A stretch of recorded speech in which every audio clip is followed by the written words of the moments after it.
So my name is Marguerite Massinga-Louembe. I am a senior scientist with the African Society of Laboratory Medicine, and I wish everyone a warm welcome to our DNO LabCoP eco session for the month of October. And so maybe just to introduce the topic, we know that availability and accessibility to quality diagnostic services is really essential for healthcare provision, for disease control, and also for outbreak response. Unfortunately, to this day, about close to half of the global population is still lacking access to diagnostics, and that is especially true in low and middle countries, including in Africa. Recent regional strategies have really emphasized the need to use evidence to expand access to diagnostic services, including by expanding to subnational levels, and notably by promoting integration of testing services with the aim of achieving efficiencies and value for money. That has been emphasized, for example, in the recently launched WHO AFCO regional strategy for strengthening diagnostics and laboratory services and systems. So during our session today, we will be exploring the role of diagnostic network optimization to inform integration of testing on WHO recommended rapid molecular diagnostic platform with the aim of expanding access for 3 diseases: tuberculosis, HIV, and HPV. The team who will be presenting today, which is from Kenya, will be providing us with insight about how the diagnostic network optimization was performed, the analysis per se, but also how the results, what are the implications of the results for implementation and also for future practical operation. So our presenters today will be on the number of 3. We will be hosting Mr. Jeremiah, my apologies, Okari Ogoro, who is a laboratory scientist and is currently leading the laboratory services at the National TB Program in Kenya.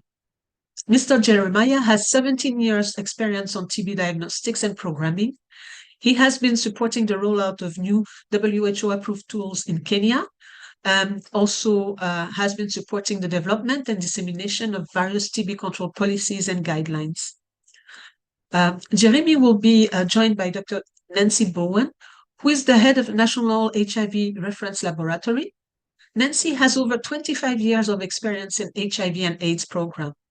She has led the development and review of laboratory policy documents and HIV testing and care in Kenya, as well as treatment guidelines. She oversees HIV laboratory diagnosis, which includes rapid testing, drug resistance, early infant diagnostics, and viral load, as well as surveillance in the country. And she's also the country ASLM LabCoP lead since 2018. So that's for a very long time. Manuela finally will join our presenter. So she will be our third presenter. Manuela Herr is a microbiologist, epidemiologist, and she's an independent consultant. And she has more than 15 years of experience in global public health. So really together, Jeremiah, Nancy, and Manuela are coming with close to 100 years of experience on strengthening laboratory networks and systems for global public health impact. Over the past years, she has supported numerous countries in performing geolocalized based diagnostic network analysis and optimization. So the 3 of them will really be providing us with an overview of the great work which has been done in Kenya, and they will also share tips and tricks when performing a diagnostic network optimization. So please, Jeremiah, I think you will be the first one moving forward. Could you please share your screen with us such that we can see the slides? Without further ado, Jeremiah, you have the stage. Thank you so much. Thank you for the introduction, and colleagues from Moreover, we say hi to everyone. We are ready to share with you the experience of an integrated diagnostic network optimization, which was done having 3 programs together. And this was aimed at improving access to the molecular WHO-approved diagnostic investigations, as you know, all of them. Next. Just to let everyone know that as a country, we sat together and looked at what is it that we need in the various disease programs to move forward in terms of improving the services, especially in the laboratory. And so we had an agreement that we can do an integrated diagnostic network optimization for the 3 diseases by then, having looked at the equipment that are used commonly. So our scope was looking specifically the rapid diagnostic investigations, the tools that are available in the diseases, and more specifically also looking at the conventional platforms for HIV. So we had this review and agreed to do this work. And therefore, we are going now to share with you a presentation having the detailed background, the key objectives which we took into consideration, the methodology and which specific approaches we took, and the results which we will be having in terms of what we found. And finally, we will be looking at the implementation planning stages and how we identified this. And of course, share. Once we did this, we had challenges on the way, and therefore we learned a lot of tips and tricks which we will want also to share. Kenya has 47 counties, administrative units. We call them the counties. So the ministry having all these counties, they've got different structures of management. And we have 3 disease programs I have mentioned earlier, which is HIV, TB, and the cancer program, of which we found a common ground of working together. So the Ministry of Health at the headquarter level, I have not put all the other departments, but for those of these exercise interests is what I have captured here. We have the State Department of Public Health and Professional Standards, and the other wing we have the State Department of Medical Services. And under the State Department of the Medical Services is where we have the HIV program and the cancer program. On the other end, on the left, is the Directorate of Promotive and Preventive Health Services, so where we have other programs. We have the TB program, malaria, and the rest. In the middle, we have a Directorate of Public Health and Sanitation, and here we have the Division of Laboratory Services. So all the reference labs, including where my colleague Nancy works, are anchored in this directorate. And now you can see the reason why we put this here also for people to see our journey took close to 1.5 years to have these results. And what is very important that is looking at where TB is on this other wing and the other program on the other wing, it calls for a lot of collaboration and joint planning so that everyone is on board from all the stages of implementation. Next. I want to take you through each of the 3 disease programs. Once we started planning, so we were to look at where are we, what is it that we are having. So for TB, the diagnostic network, we had 278 instruments, and of course in the 263 locations, in other words, there are some other facilities with more than one platform. And remember, we had done an initial single disease DNO, that is for TB, in 2017, 2018, by the time we were doing NSP development. So in 2022, we had 215 experts. We had TrueNet, there were 37, and we also introduced 24 instruments for TB lamp. So for purposes of diagnostic use, so we are using this for purposes of identifying TB and also detecting rifampicin resistance. Integrated use started already, and we have shared this with the HIV and the cancer programs. We'll be getting to see the kind of results from this network. And you can see most of the disease burden is in the western part of the country, and that's why we have a concentration of more systems in that area. Next. So for HIV, we had this kind of network where, as I said earlier, we were looking at the available equipment and platforms. We had 52 instruments at 12 locations for viral load and 9 for EID. At the end of 2022, we had C8800 and C6800, 10 pieces for Roche. In Abbott, we had 21, Hologic partner, we had 7, and Roche, we had 14. So for diagnostic use then is having HIV viral load for non-priority patients who are being tested in conventional platforms. which were in 12 laboratories. So EID testing on conventional platforms offered in 9 laboratories. So for Gene Experts, where integration had already started, is having the platforms for testing available amongst the priority groups and patients, infants and the pregnant breastfeeding women, and also for early infant diagnosis. For HPV, the cancer program really new in the game. They had joined and we moved along with them. And for them, they were only doing HPV testing in expert sites. And in these platforms, they had started in the use of 31 of them. So in 31 sites, in the end of 2022, we had testing going on using expert by the cancer program. So there's an ongoing expansion, and what was good about this is that this data helped the cancer program to formulate the newly done strategic plan. The diagnostic use, for sure, it was for HPV for women more than 24 years. Conventional platforms are also available in use at the National Reference Laboratory, but not included as beyond in the scope of this DNO. Now, looking at the objectives, which are program specific, so the primary scope of our work, we were looking at the process of getting information to inform the optimal design of an integrated diagnostic network and the sample referral system to enable equitable and timely access to TB, HIV, and HPV testing, which of course allows for each of the 3 national disease programs to reach their individual target strategic goals, and of course the targets for the year set out in 2024 up to 2028.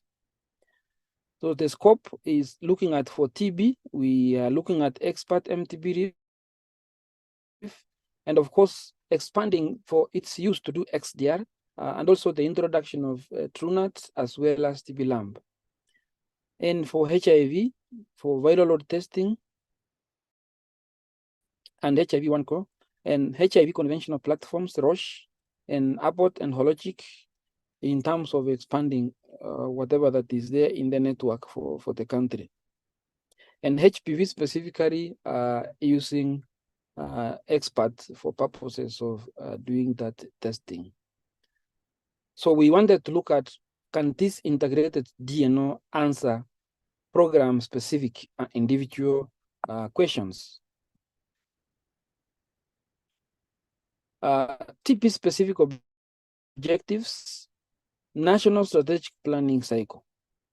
When we entered into the discussions with the partners on what we wanted, we were looking at doing a data-driven strategic plan, supporting all the diagnostic network for TB program, and also reaching out to the quality of care for the patients in terms of diagnosis, treatment, and management, as well as monitoring. So at an advanced level, the strategic plan development really relied on the information we were getting from time to support future diagnostic strategies, and as well as inform the kind of budgets we need in a realistic manner. They developed DNO analysis questions and objectives. We were looking at how many molecular diagnostic instruments do we really require, and in which locations, if we were to look at the specimen referral expansion in a stepwise manner. We really needed this question answered, even as we were going into grant cycles of looking for more resources. Secondly, we had a challenge, and the question is, how many instruments of this MWRDs do we need, and they are required in which locations for purposes of implementation to test isoniazid and fluoroquinolones, which actually is not happening at the moment using Gene Expert. So bringing on board the 10 color was to help us to have this bacteriological confirmation and getting us to know the outcome of the isoniazid and fluoroquinolone testing. The third equation objective we had was how many instruments are required and at which locations for equitable access to this molecular testing in remote areas. And so these were the questions we were looking at for TB. For HIV, the national strategic planning cycle still was on the same level, and therefore trying to look at the next national strategic plan under development and the targets reviewed for us to make better decisions in terms of implementation and doing a rightful NSP with clear targets. So evidence was required to finalize this and have a budget to support the diagnostic strategies. There were two key questions and of course objectives to be answered. So like how many expert instruments are required and at which locations, if more facilities could use the expert for viral load, and the EID testing in a stepwise manner. If we wanted to expand, because this is now where we are sharing, and now we are calling it integrated testing. So we wanted to know where then can we put these platforms, which sizes do we need? Then lastly, we were looking at what are the optimal numbers and in which locations do we need to have new viral load conventional testing laboratories to ensure access and therefore have optimal coverage. And finally, for cancer program, HPV testing, still on the same level, we were having processes of looking at having the time of analysis so that we can have early detection of this disease. And therefore, the National Cancer Program was in the process of updating their National Strategic Plan also and putting up targets which had not been set ideally. Even the forecasting and quantification was done much later. So evidence was required to get to support drafting the possible new strategies in supporting the cancer program, both from diagnosis and care for the cancer patients. So then development of the DNO analysis questions and objectives is looking at how many much spare expert instrument capacity will be available after TB and HIV programs have taken their share that will be required in the respective areas to inform policies and plans. And this, the second one is looking at the information will be used by the program to design HPV testing policies and therefore inform the development of the national strategic plan. So these were the few very clear objectives for the three programs. Over to you, Manuela. Yeah, thanks so much. Good afternoon, everyone.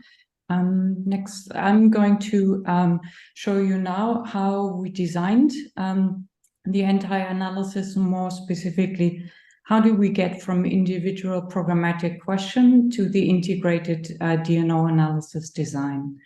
So what we first did actually before integrating anything, we worked with the disease programs individually and prepared and designed it according to their strategy.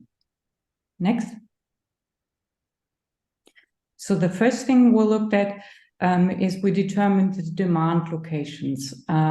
So for example, started where, to review where are current services provided, like specimen collection, specimen testing, which facilities are currently linked to the specimen referral system.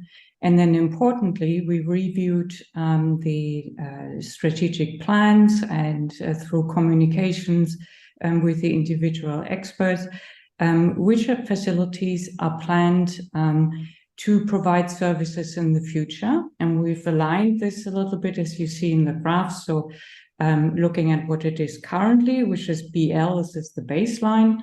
And then we looked at how many facilities and which ones specifically would provide which services in the future. So in year 1, year 2, and year 3, and so on. After we've done that, then we forecasted the demand, again, starting from historical baseline and looked at future years and looked at individual policies and plans to see what is actually in the pipeline that could influence the future demand and how. And we looked at the future coverage and testing targets. So for example, long, medium and long-term targets in year 5 to be able to project future demand. And then still individually for the disease programs, we conducted a geospatial modeling of lab locations. And we did this with a clear aim to optimize the coverage of the demand. So the question we ask here is, how many testing locations are needed and where are they needed to ensure a good coverage of demand? We did this individually for the HIV conventional viral load laboratories, because they are basically single use in this whole DNO. And we also did this separately for the 10-color gene expert, which we're going to use for the fluorokin and isoniazid susceptibility testing, because this is essentially a new test to the country. Next. So then, after we had done with all the individual disease programs, we basically combined all the interim results into what we call multi-disease scenarios. So on the demand location, this is just nothing else than looking at all the demand locations for each year for all the disease programs. We just combined this. We did the same next. We did the same for the forecasted demand for all the 3 disease programs. Again, you see nicely organized according to the future years. And then we finally conducted another geospatial modeling of the shared platforms. This is specifically the gene expert, but we included certainly the TrueNuts and the TB Lambs in there as well. And again, the target here is to optimize coverage of the instruments and the testing locations, now considering the new demand of all 3 diseases. And we had, as Jeremiah has explained earlier, had a special focus on making sure that remote areas are covered very well. So that was part of the analysis. Next. And then now we have everything modeled together, our demand locations, our demand, we've optimized the locations for the testing. And then we've subjected this whole thing to an integrated network analysis. And that had also several aspects. So first was looking at the instrument capacity versus all disease demand. So we just needed to make sure that now all facilities have sufficient instrument capacity. And if that wasn't the case, we further optimized it. We then analyzed the average service distances in this integrated network to see if we're happy with the results or if there's some further modifications required. And lastly, next, we also looked at the instrument utilization in the integrated network, just to see if we are happy with the outcomes or if we need to further optimize it. Next. Next. So essentially, this would be the plan, right? Starting and going straight line to the optimized network, but the reality, and that's what you see in the second row, looked a little bit different. Where we basically started, then we came across a situation where we had to do a sub-analysis. The results of the sub-analysis needed to be integrated back into the mainstream analysis. We had several repetitions of this before we came to the final optimized network. And the reasons for this is because that's what you see here, what we call the typical DNO challenge. That's not only for integrated networks, but it's also for single disease networks. And that means that basically we need some future strategic plans to inform the design of the DNO. And at the same time, we need DNO results to inform future strategic plans. So it's a little bit going in circles. I mean, here's an example from Kenya, what that actually means. So we see in the strategic plan from the HIV program, what they wanted to do is to allow more facilities to refer their viral load in EID specimen to the nearest gene expert. and they said, we're going to make this based on the distance to existing conventional labs. Or in other words, the thinking behind this was, so let's take those facilities that are really far away from conventional labs and let them send their demand to the nearest gene expert. So this is a good start, but at the end, we can't fully integrate this into the DNO yet, because we'll need to know how many facilities, which ones specifically, and which distance exactly. So what does it mean far away from a conventional lab? So we did a sub-analysis, mapped the baseline referral policies, and analyzed, for example, how many facilities would be affected if all facilities, let's say beyond 100 kilometers, 150 or 200 kilometers, would be allowed to send their samples to the nearest gene expert. And then with these numbers, then the HIV program has some clear understanding of what will be the efforts, what will be the results. Next point. Next point, yeah. And that we had a clear, and then the HIV program said, okay, so 150 kilometers here, that sounds like a first good reasonable step. Let's start here. And then we integrated this sub-analysis results into the mainstream. So we have been, in the last slides, I was talking a lot about policies and future plans and so on. And I wanted to show you here now 2 examples on what that actually concretely means. What kind of activities have we been considering, and what does it mean for the demand? And we're going to show you only 2 scenarios of the very many scenarios we've modeled. So in scenario 1, what we included here is that the TB program has planned to connect all microscopy and TB treatment facilities to the specimen referral system that were not yet connected. At the same time, in the same year, the HIV program allowed more facilities to refer their EID and viral load demand to the nearest gene expert. And here you see the 150 kilometers that I just explained.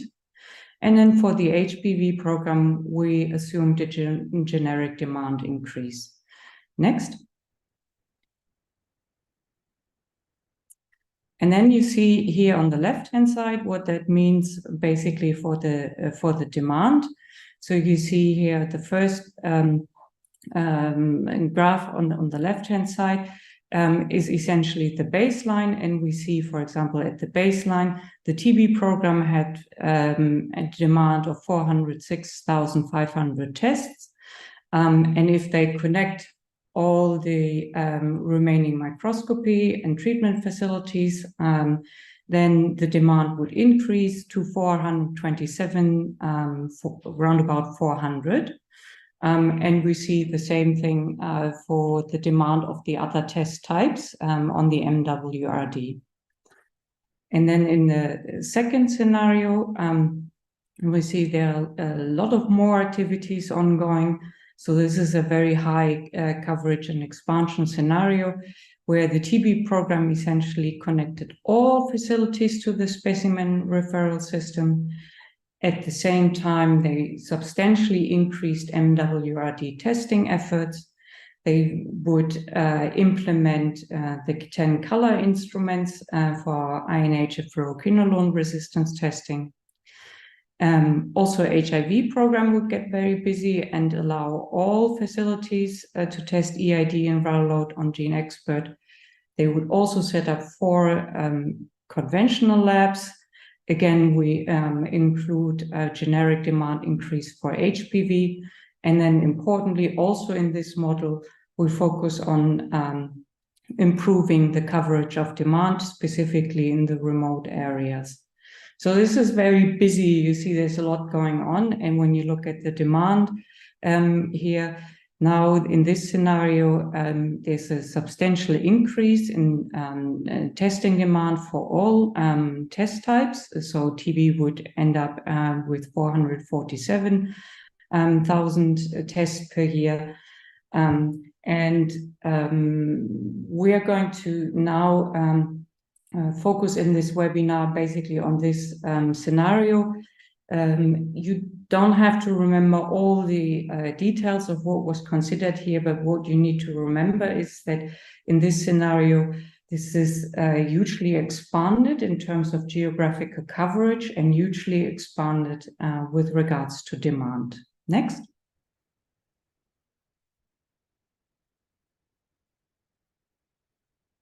Jeremiah, next.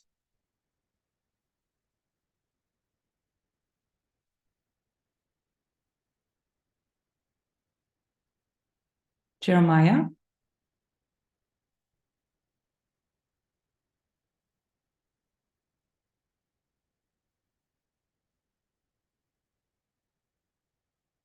Seems we've lost Jeremiah.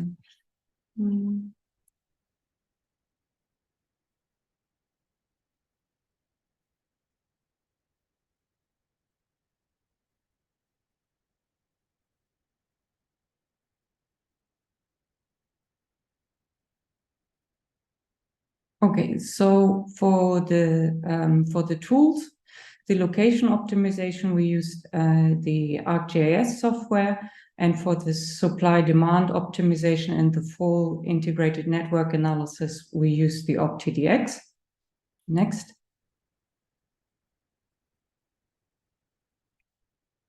And now we are going to show you the results of this. Next. And the first thing we've done is, so we'll first show you the MWRD network. And what we've done there is we started actually with exploring the opportunities and possibilities before making any decisions. So specifically, we ask which level of demand coverage can actually be achieved if we add new MWRD testing sites. And remember again, so we used here scenario 2, substantially expanded with a much higher demand. Next.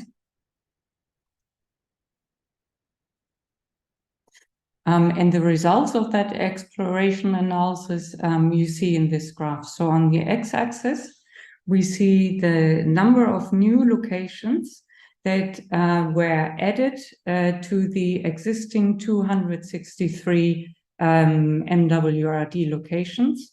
And on the y-axis, we see the percentage of demand that can be covered. And every colored line shows you a different distance. So the violet one is 20 kilometers, the gray one is 30 kilometers, and so on. So how do we read this? So if no new testing locations are added, then the existing 263 locations would cover, for example, 96% of the future demand in 30-kilometer distance. Similarly, if no testing locations are added, the very same existing 263 locations cover around 98% in 40-kilometer distance. But what is more interesting is to look at, so what would happen if we add? So this is an example here. If we add 50 new locations to the existing fleet, then we would cover approximately 99% of the total future demand in 30-kilometer distance. We could also read it the other way around. We could say, so what is actually required if we want to reach 99% coverage of demand in, let's say, 20-kilometer distance? And that will tell us here that this would require 176 new locations in addition to the existing one. So this kind of analysis basically provides a little bit of a basis and understanding, as in what can we actually achieve and how much effort does it require. And that is tremendously helpful for programs really to make an informed decision, balancing input efforts versus what can we actually gain in terms of coverage. And I'm now handing over to my colleague Nancy, who will show you the individual models and the analysis results. Thank you, Manuela, and yeah, thank you, I think after the analysis and the results, the team sat down and we had to look for the best choice model, which could answer the strategic specific disease targets and strategies. And what we picked really after the modeling is the final model is what various placements options to achieve, which could achieve coverage, balancing, efficiency, and investments, and also reduce the turnaround time. So the final model which was chosen was the one which requires 40 new MWRD locations, which is adding up to the 263, and it will get 303 locations. And you can see from the map here, the existing MWRT mostly are shown in the blue color circle, the light blue, and the new models, the 40 location sites is shown using the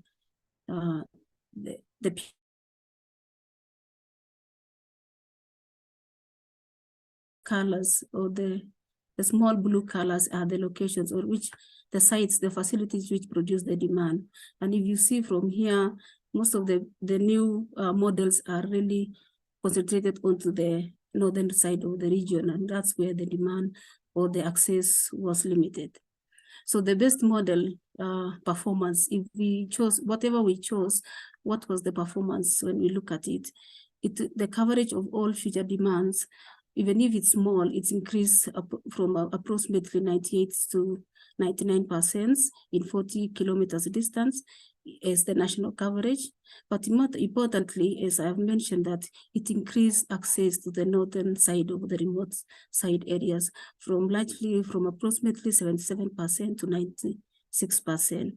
And this addresses the national strategic plan's targets, which had been raised from the strategic plan for the TB, that even if it's smaller, they wanted access to those remote areas.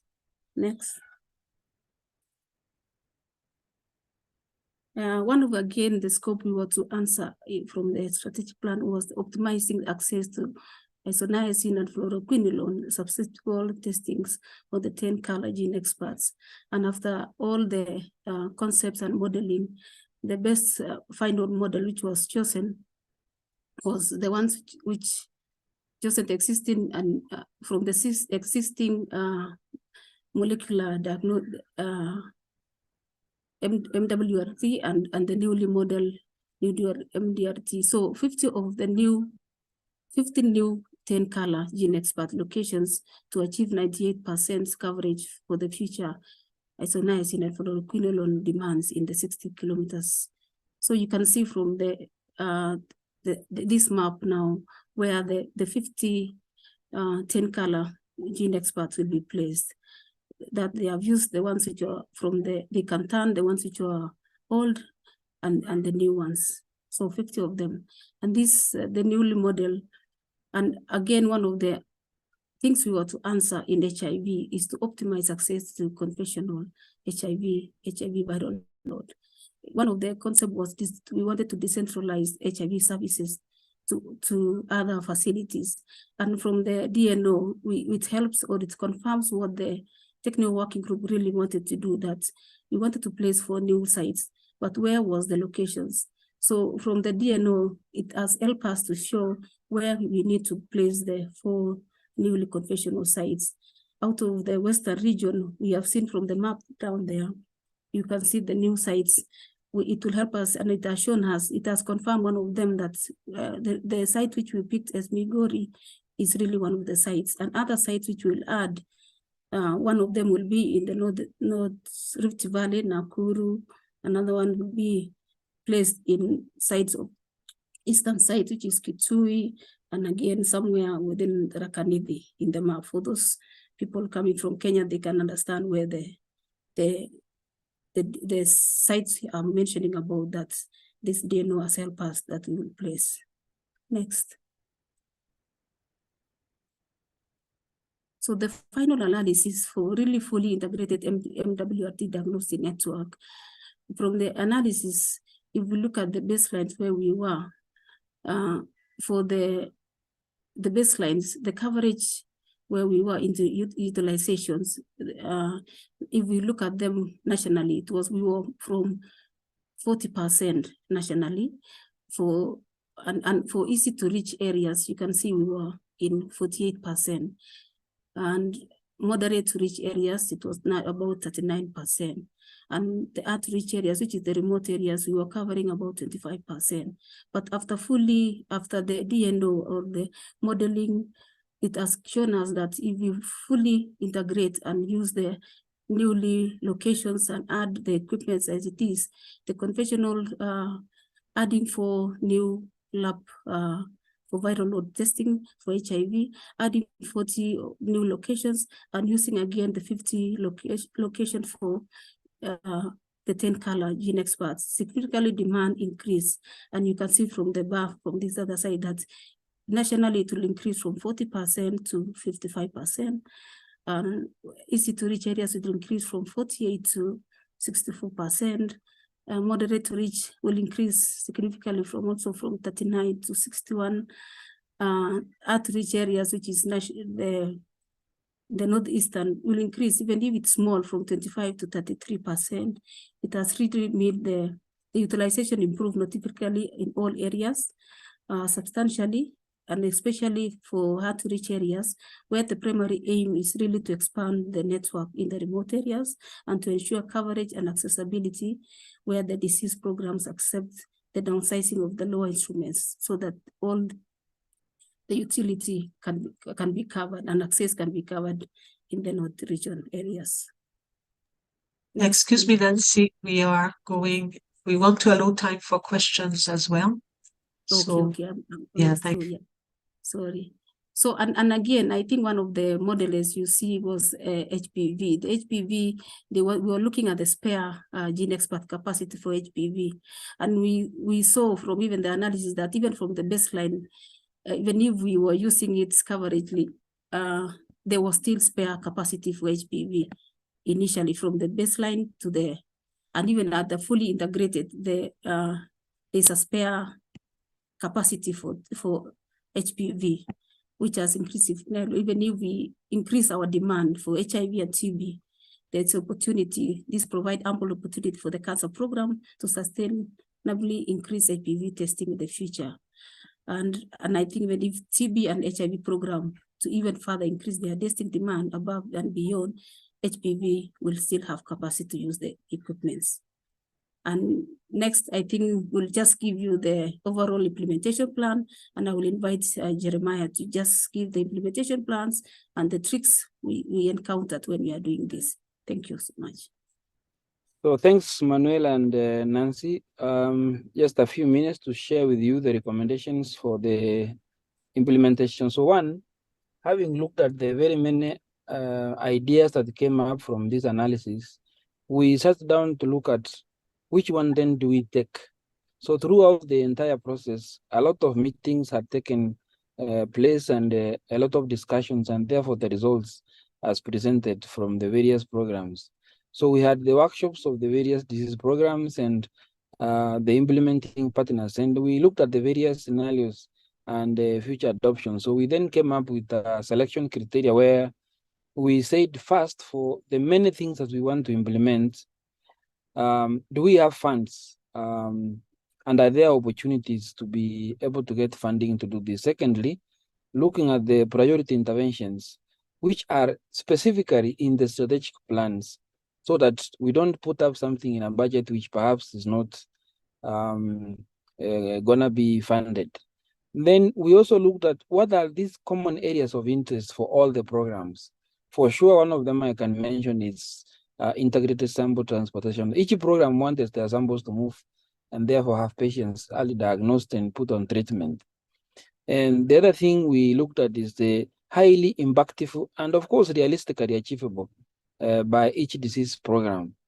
And beyond the DNO available data, we also said that in as much as we want to pick up some interventions for implementation, is we have to ensure that there's data to support the evidence in terms of whatever we want to implement. And finally, looking at, is there capacity to implement and deliver the identified activities in various interventions? So these were key areas as guides we used in terms of selecting the areas of implementation. And of course, we ensured that there's a technical working group in place representing all the programs and partners in terms of scaling up these plans.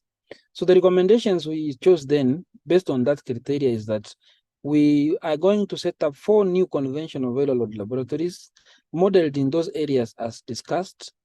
We had an intention of increasing experts in terms of EID and viral load testing, and final selection criteria as currently under review for purposes of looking at where are we putting this viral load and EID depending on where the experts are and the conventional testing sites. For TB, then putting up more 550 new 10 color sites for purposes of strengthening INH, that's isoniazid, and fluoroquinolone testing.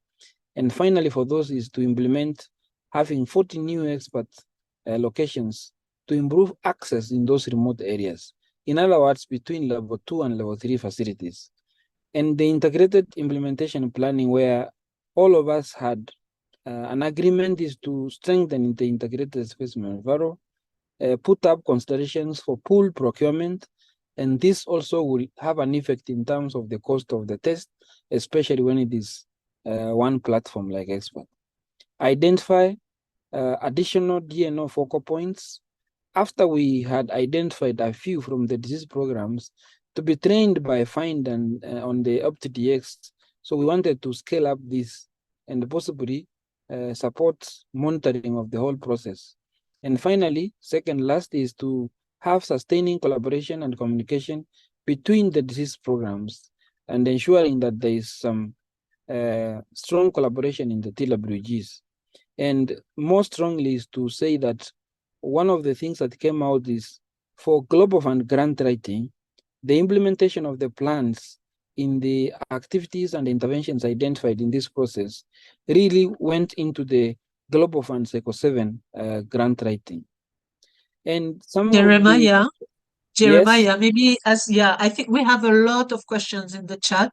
So maybe you can put up the slide with the tips and tricks. Yeah, and, okay. And you can use them as you will be responding to the very many questions we have. I want to really take some of those questions because some of them are really very interesting. And thank you so much for the presentation to the three of you. I think you've really highlighted the trades-off and the intricacy of doing the DNO and how really it needs to move back and forth between the planning, what are the plans, and how the DNO is done, and coming back and forth. And this also underlines the need to have a clear view of where we want to go, right? But then again, so we've had many questions, and I would start with one, which is a very simple one. Actually, it is a one about, how do you define things? I think it's quite interesting. What do you call a conventional device? And when does a device, move from being an innovation to a conventional device? I think that is interesting. And this is linked to the question actually around, so this DNO has been done a lot around the gene expert, right? And you've explained the need to really integrate across the disease, integrate across the type of test and the devices used. So could you, one of you, please comment about what consideration was also given to including in your model the medium and high throughput testing platform? So those, because when we see the number, the demand going up, is there a point where it would make more sense now to switch from a gene expert platform to, not to name names, but I mean, gene expert anyway, like the high throughput platform, like the Abbott, like the Cobas, so was that considered? And also maybe the TrueNut, so when you decentralize more. And also one last consideration, because when we say rapid testing and we consider algorithms, so this is specifically for TB, how do you balance also the LAM, which is, for HIV, people living with HIV, also a rapid test? So maybe let me stop here and give you an opportunity to respond to this combined question. So really the trade-off to the type of device, and what do you consider a conventional platform, please? Thank you. So thanks, I think, for the first one, in terms of consideration of the high throughput equipment, we had those considerations in which locations can we really have which type of an equipment? Initially for TB, for sure, we had done even shifting of machines based on their utilization. And therefore looking at which platform do I put in this site? The reason for putting it in this site is because it will be utilized for both TB viral load testing, and therefore the numbers will be substantive. In other words, increasing the optimal use of this platform in wherever we are planning to put it. And the other thing in line with that optimization of that high throughput equipment is, are there referrals and linkages to this area to support this? For the question of the algorithm, yes, in terms of determining where are we placing which equipment is one key area highly discussed in the algorithm, because you have to identify for what use is that platform, so where can it best fit. So the LAMP, we placed it in facilities where there are high volume health centers, lower level facilities that have got high volumes and they are still using microscopy, and therefore increasing some little bit more of sensitivity to increase detection, which for now I can mention is around 13% yield for the patients already tested in those areas. So the algorithm, yes, was one of the recommendations that came up in terms of the implementation as a discussion to consider. Thanks. Thanks a lot, Jeremiah. You've touched a bit also. People had questions. So there was I will not say who had the question because it came from many people, but also how did you take into account the existing specimen referral system? And again, that question of trade-off between, putting a new instrument in place versus relying on existing or putting in place new referral route. So I know you've explained that, but what is the thought process behind that and how do you make the decision? Maybe just to come back to this because we had a lot of questions. Thank you. So the existing specimen referral at some point had to change because looking at the dynamic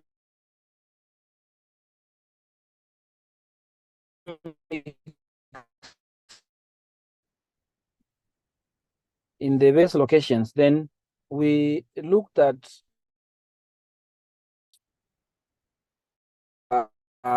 what type of referral system best suits each of the counties which I mentioned earlier. So each of the counties where we looked at the available data and testing networks is what we used specifically to be able to identify the kind of referral systems we have. Remember, as I said earlier, we have implementing partners, and therefore there are already existing referral systems in place. So there are a few of them we recommended based on these findings. And remember, we had also done for TB end term review, and it showed us that some 20% or 20 of the 47 counties of specimen referral, which initially was not there. So we kind of reconfigured and showed the counties the best practices in terms of the kind of referrals that can work best for them. And for the new sites, there are facilities which did not have any molecular diagnostic sites. They deserved, but when we had resources which were limited, we were not able to allocate systems to them. So by the time we have done this integrated DNO, looking at the numbers for the various facilities, so we said we can shift this platform because of X amount of workload in this new facility, which had initially deserved to be given an equipment. So we place it there. Wherever we move it from, then we put a smaller one because maybe the workload in that original mother facility is low. So we did that kind of balancing to ensure that new sites are considered, but again, not disrupting the existing network. Thanks. Thanks, Jeremiah. I think this illustrates also the kind of the back and forth process that Manuela was also trying to explain. One interesting question. So two last questions before we wrap up. That is more general now. So this current DNO has been done about disease which are under disease control program, right? So we have HIV, we have TB, we have HPV. But then the question who came from Kumera is an interesting one. What consideration for other diseases, which are not necessarily supported by a disease control program, to integrate into the model and for further optimization? So anything coming to mind? Because what we're doing now, TB, HIV, HPV is clinical care. But then any thought to also include other diseases, maybe for outbreak response, for example? It might depend on where you are located in Africa, but for example, in Central Africa, it could make sense also on those machines to include testing for Ebola or other disease. So any thought given to that? Yes, again, when we had COVID, we used expert to do testing for COVID. We did not, these were the initial steps of the available data for the 3 disease programs. So there are many more also. We have AMR, we have other disease response units, we have enteric testing. We are also having an expansive number of tests available. We have hepatitis and the rest. So these considerations were also thought through. The only thing we haven't done is to pull their data and incorporate it into this current discussion. But there were thoughts around the same in terms of future considerations on what else can we do other than these 3 disease programs. Over, thanks. Thank you. And maybe one last question, this time maybe for Nancy. Nancy, so I think on your tricks and tips, slide. So I think the emphasis was mostly on, the collaboration between sector, between actor, agreement, alignment, etc.